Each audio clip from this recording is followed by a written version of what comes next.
मला प्रश्न नेहमी पडतो, की आपण बोटांमध्ये अंगठा वगैरे घालतो आणि त्याच्यामध्ये रत्न खडा असतो किंवा ती अंगठी. त्याचा प्रभाव काय? म्हणजे ते कशा पद्धतीने खरंच काम करतं का?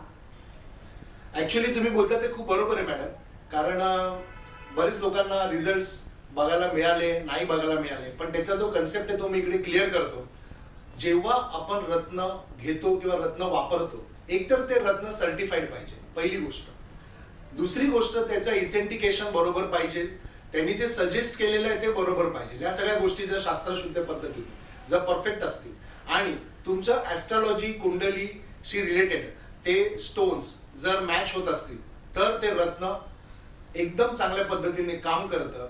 कारण रत्न हे स्पिरिच्युअल नाहीये. मी परत एकदा सांगतो, रत्न हे आध्यात्मिक नाहीये. बरेच लोकांना असं वाटतं की रत्न घातलं म्हणजे माणूस आध्यात्मिक झाला, पण तसं नाहीये. रत्न हे फक्त तुमच्या ओरा लेवलचे जे कलर असतात, ते कलर्स जे इनबॅलेन्स असतात ते बॅलन्स करण्याचं काम त्या रत्नाच्या माध्यमातून केलं जातं. आणि तेच कन्सेप्ट तो आपण आपले जे कपडे वापरतो एक्सटर्नल फॉर्म मध्ये, ते वेगवेगळ्या कलरचे वापरले तर वेगवेगळे result some kind of percentage पण मिळत असतात. आणि जेव्हा ओरा आणि चक्रा हे बरोबर बॅलन्स होतात त्यावेळेला त्या रत्नाचा डेफिनेटली रिझल्ट मिळतो. क्या बात आहे. मला खरंच आज उत्तर सापडलं, so thank you so much.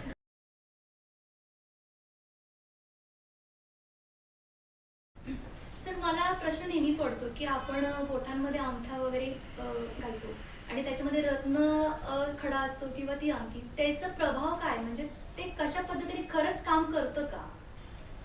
Actually तुम्ही बोलता ते खूप बरोबर आहे मॅडम. कारण बरेच लोकांना रिझल्ट्स बघायला मिळाले, नाही बघायला मिळाले, पण त्याचा जो कन्सेप्ट आहे तो मी इकडे क्लिअर करतो. जेव्हा आपण रत्न घेतो किंवा रत्न वापरतो, एकतर ते रत्न सर्टिफाईड पाहिजे, पहिली गोष्ट.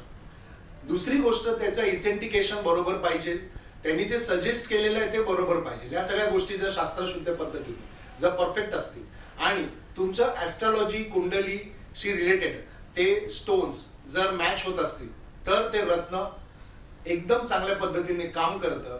कारण रत्न हे स्पिरिच्युअल नाहीये. मी परत एकदा सांगतो, रत्न हे आध्यात्मिक नाहीये. बरेच लोकांना असं वाटतं की रत्न घातलं म्हणजे माणूस आध्यात्मिक झाला, पण तसं नाहीये.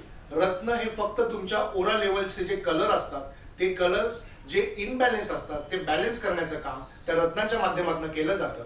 आणि तेच कन्सेप्ट तो आपण आपले जे कपडे वापरतो एक्सटर्नल फॉर्म मध्ये, ते वेगवेगळ्या कलरचे वापरले तर वेगवेगळे result some kind of percentage पण मिळत असतात. आणि जेव्हा ओरा आणि चक्रा हे बरोबर बॅलन्स होतात त्यावेळेला त्या रत्नाचा डेफिनेटली रिझल्ट मिळतो. क्या बात आहे. मला